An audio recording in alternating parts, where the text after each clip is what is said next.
no more powerful force in California education than the teachers' union. Yet some say the union puts teachers' interests above those of our students. But the union says the teachers bear the most responsibility for educating our kids. So is the union an obstacle to reform or the key to improving our schools? David Lehrer of Community Advocates moderates our debate between A.J. Duffy, president of United Teachers Los Angeles, and David Abel of New Schools, Better Neighborhoods, a critic of the teachers union. The kitchen table is made possible by Ralph Tornberg.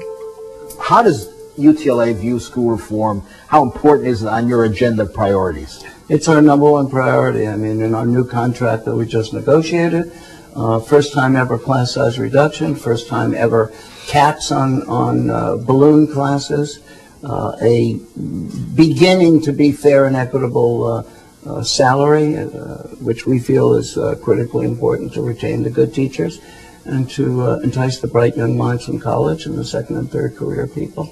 We've done some things aside from the contract, like the Belmont Zone of Choice, which is a reform movement to give local control to about 10 schools in the Belmont area, high schools, bring teachers and parents and administrators to the table, to do hiring, to do professional development, craft the curriculum that's necessary for the students that live in the communities that the school services. Well, David, Duffy says UTLA is a change agent for school reform. There are many things that Duffy just said that are meritorious and supported in the community. I think teachers need to be paid better. I think they are working for some things that would help education, but they're the only voice in town. Everyone else is dropped by the side.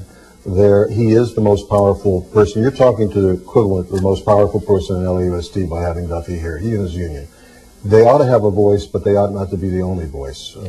Absolute power absolutely corrupts. And our conversations about education reform are not extensive enough. They're allowed to be taken down tributaries by talking about one-off examples.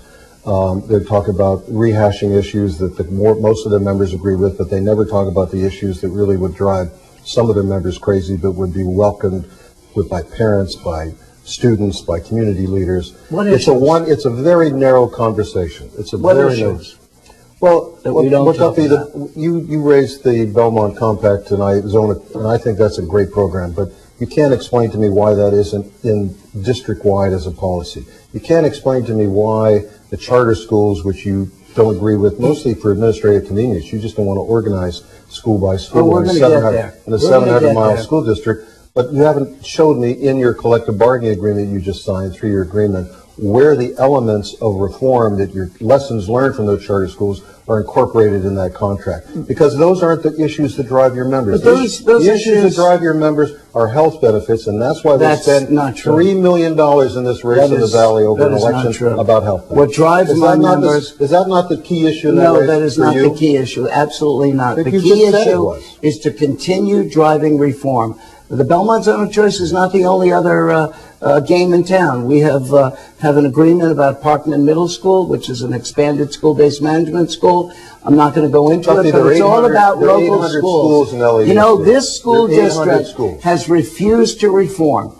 The demonstration project districts, the demonstration project districts. Don't you have a majority of the membership, or you did on the school board? And if you're interested in reform, why didn't reform take place? You know what? Because David's fallacy that we control the school board is in fact a fallacy. Because if we did control the school board, we would have a dozen more apartments. We would have more Belmont zones of choice, because UTLA is all about local control of schools, which we believe means quality education and decision-making for parents and teachers and administrators. And if you get local control of a massive amount of schools, which we are pushing for, then you have less bureaucracy. The conflict that Duffy has, it's part of his union responsibilities, both to be a progressive and to protect his members, is that if a bad teacher exists in the school and well-known, he's obligated to protect that teacher. That's his obligation. By law. You made the law, but by law. And so he has a problem of being a true reformer from the constituent's point of view, because he has to do that service. And yet, according to the LA Times, over 200 teachers were fired last year. We brought peer review and assistance. We brought peer review and assistance into the district. And you know what? Every teacher who gets a bad write-up has to go in it, not administrators. And I know we got a lot of good Isn't that a administrators, conflict? but we have a lot of bad administrators that should have. You know, it seems the consensus in this town seems to be that in this country, public education's in terrible shape. Test scores are inching up slowly in LA, but all too slowly. It becomes a major issue periodically when elections. If you believe in test but wouldn't scores. it be in your membership's interest to really shake things up and to have, you know, semi-contented parents out there who know their kids are moving up instead of this kind of, you know, status quo, which you take Belmont and you've got Parkland, and there are hundreds of other schools out there that something has to be on. I mean, I know as a parent of 4 kids who've been through the public school system, it is a challenge to navigate this system and to make sure your kids get a quality I've been education. in office. And you just watch it for 25 years deteriorate. I have been in office for a year and a half, and during that time, we have the Belmont Zone of Choice. We have Parkman Middle School. We are trying to get families of school projects going, which is not just an education innovation, it's an urban planning education where students get into a mini district away from the bureaucracy